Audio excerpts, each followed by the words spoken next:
Hi, this is my sample speech for AP English. I hope you enjoy it. Vladimir Nabokov lived from 1899 to 1977, a Russian who seemed to be continuously relocating due to the upheavals of his time period. It is this movement through time and place that the biographer Andrea Pitzer chooses as her magnifying lens of examination on Nabokov's works, specifically two of his novels written in English, Lolita and Pale Fire. I agree with Pitzer's premise and found the first half of her book fascinating, if a bit muddled in historical figures. Possibly, if I had chosen to read a print copy instead of the audio, I would have found an easier time following the threads woven deep into Russia's tumultuous history. Having read two novels, Penin and Lolita, years ago, and dabbling into Pale Fire this week, rereading the short story Spring in Fialta, I would add another reason to the importance of this author: language. Nabokov's father was a statesman and part of the original government structure. Shortly after the Bolshevik Revolution, the aristocracy tumbled and his family fled to Germany. Due to his comfortable station in early life, Nabokov was a polyglot. He spoke English before Russian due to his English nurse, and also learned French and German. He published novels, reviews, plays, translations, stories in all four languages. While reading this, I wondered if knowledge of so many languages, and from different roots at that, assisted him in the craft of his own work. His writing is rich with vocabulary. Each sentence teases ideas together in unexpected ways. For instance, Pale Fire is partially written in verse, as its premise is that of a professor, the protagonist, peering into the unpublished 1,000-line poem of his deceased neighbor. And here's a clip from that particular story where the protagonist is describing the place that he lives in, and you can get a sense of some of the details.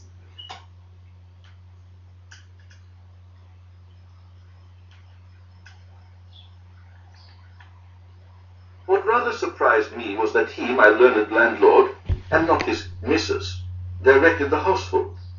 Not only had he left me a detailed inventory of all such articles as cluster around a new tenant like a mob of menacing natives, but he had taken stupendous pains to write out on slips of paper recommendations, explanations, injunctions, and supplementary lists. Whatever I touched on the first day of my stay yielded a specimen of Goldsworthiana. I unlocked the medicine chest in the second bathroom, and out fluttered a message, advising me that the slit for discarded safety blades was too full for use.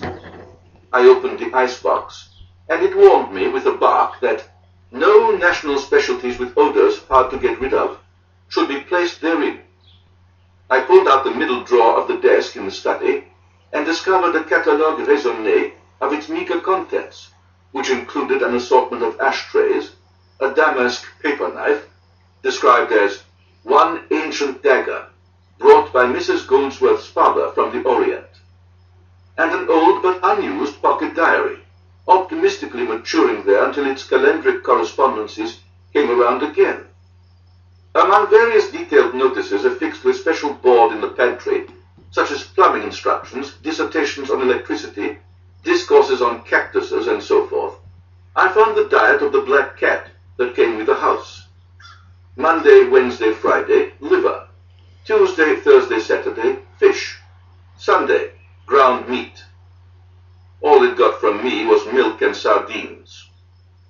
It was a likable little creature, but after a while, its movements began to grate on my nerves, and I farmed it out to Mrs. Finley, the cleaning woman. But perhaps the funniest note concerned the manipulations of the window curtains, which had to be drawn in different ways at different hours to prevent the sun from getting at the upholstery. A description of the position of the sun, daily and seasonal, was given for the several windows, and if I had heeded all this, I would have been kept as busy as a participant in a regatta. A footnote, however, generously suggested that instead of manning the curtains, I might prefer to shift and reshift out of sun range the more precious pieces of furniture, 2 embroidered armchairs, and a heavy royal console, but should do it carefully lest I scratch the wall moldings.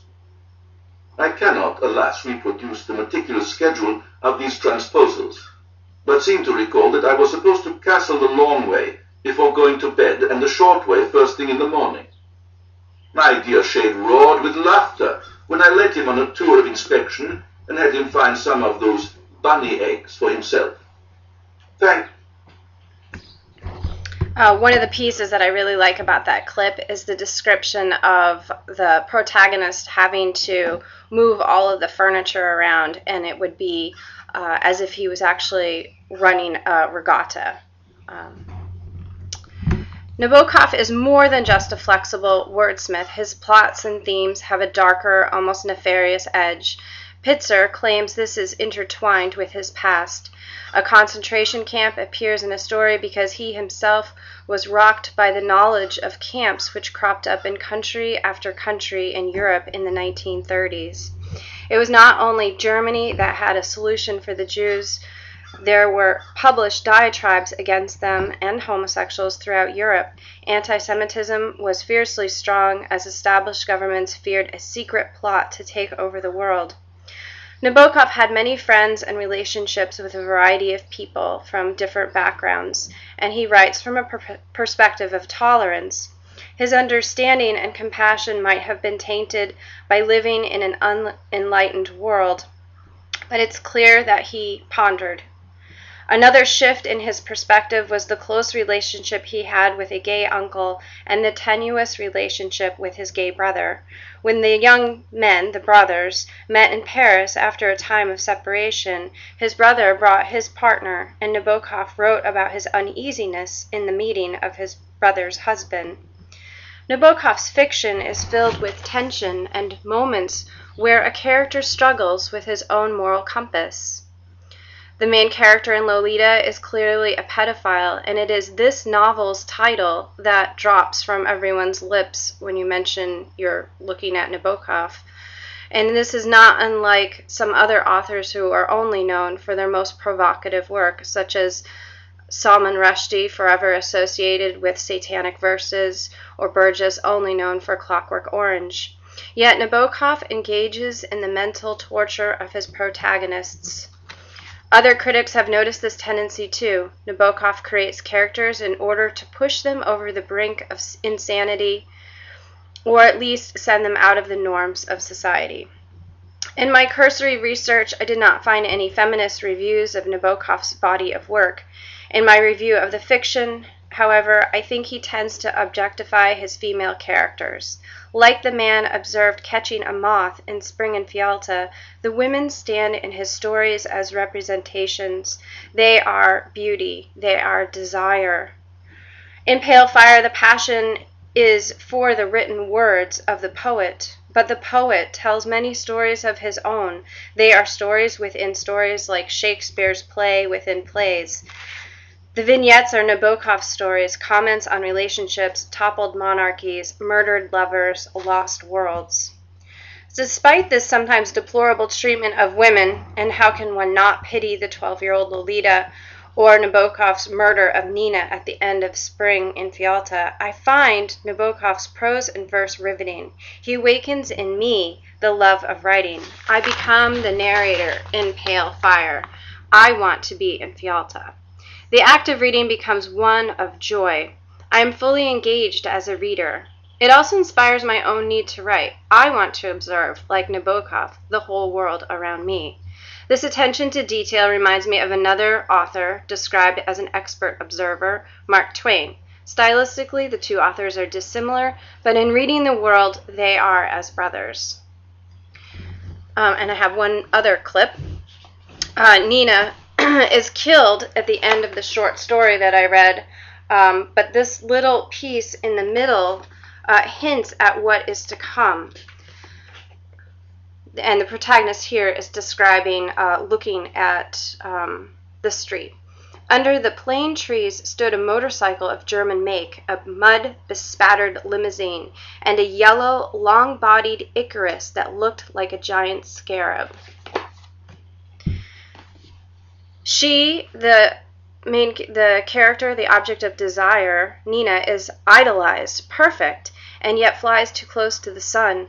This myth is more than just a quest to fly higher. It is a journey of transcendence to a spiritual enlightenment which cannot exist in the mortal world and the immortal world at the same time. We know that this is in Nabokov's mind by the last line in the story where he describes that she was mortal after all. Textured ideas and images are the trademark of Nabokov, which makes him so compelling to read.